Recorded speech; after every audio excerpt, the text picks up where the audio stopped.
Good evening, beautiful people. Let me start with a simple story. The first time I ever publicly talked about faith was when I was 13. I was on TV. So this is how it happened. I remember it was one afternoon.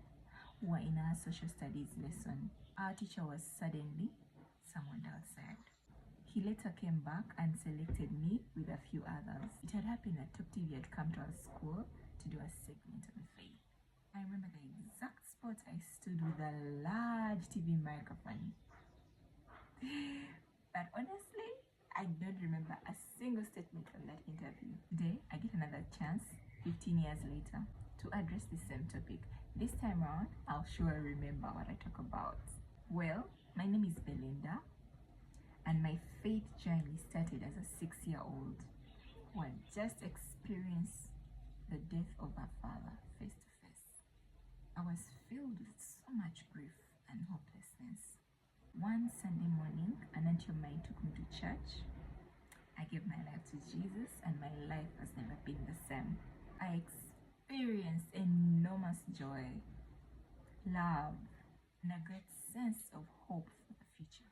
I stand before you not as one who has mastered it all, no, but as a fellow traveler on this journey of faith. Like you, I have faced moments of doubt, moments where I wondered if God really saw me, moments where my faith has been tested. Yet in those very moments, faith has been an anchor. I have come to realize this, that our growth in life is directly tied to our growth in faith. Please allow me to task you for a moment to define faith in your own words and experience. Okay? To me, faith is as real as the breath you're taking right now. That's why I love talking about it. It's real, it is tested. And the Bible says that without it, we cannot please God. So if you are interested in pleasing God, you must have faith. So today, I'll share 3 simple truths about faith and spiritual growth that can serve as a guiding light for us. Faith anchors us in God's love. Faith anchors us in God's love. Yeah, it does. Like I mentioned earlier, without faith, we cannot please God. We can't please God without faith. So here's the thing. Let's look at our father in faith, Abraham. He believed every word that God spoke to him, and that was according to him as faith, right? My own experience as well, I believe that faith is holding on to the very word, like believing that very word God has given you as an individual, you as a family, no matter what. The storms of life will come. We cannot avoid them. We can't avoid them. But when our faith is rooted in God's love and in His sure word, we cannot get swept away. We can't. Faith isn't blind optimism. It's the confidence in the unchanging character of God. Spiritual growth or growth in faith happens when we shift from leaning on our own strength to standing on His promises and in His unchanging character. Yes, God is a person of His word. He is a person of His word. In doing this, we experience His love. When we completely trust in Him, when we completely trust in His nature, when we completely trust in the unchanging character of Him, that He doesn't change. The second thing is that faith grows through daily faithfulness in trials. Yeah, it does.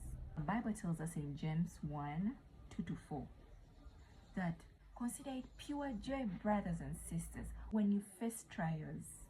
When you face trials of many kinds, you know that the testing of your faith produces perseverance. Let perseverance finish its work so that you may be mature and complete, not lacking anything.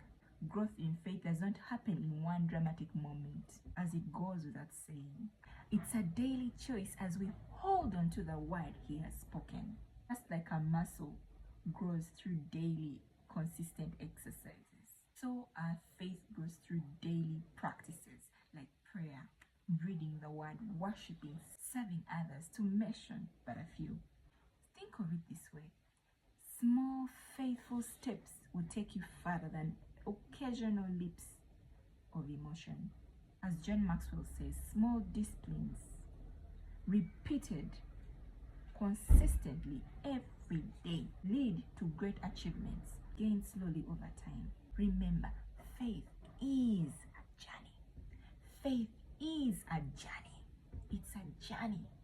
The third thing is that faith leads us into our God-given purposes. It leads us into those God-given purposes. It's never just about surviving. It's about thriving in the purposes God created for us. When we walk in faith, we align ourselves to the vision God has for our lives. That's when we move from simply existing to truly living. And here is the beauty. Our growth in faith is not just for us.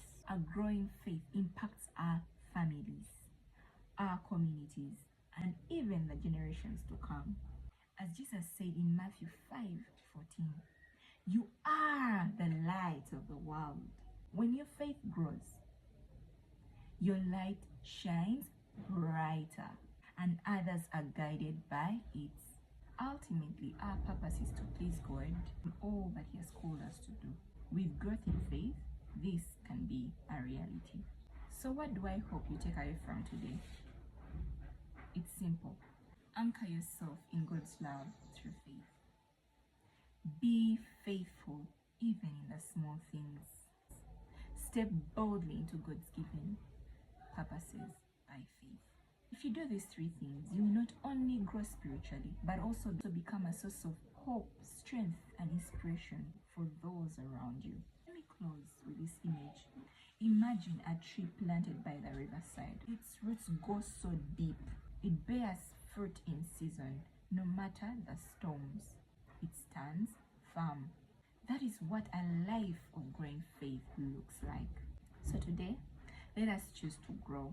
Let us choose to be faithful in small things and trust God with the hard things and walk boldly into the great things He has prepared for us. Because in the end, it's not just about believing, it's about becoming.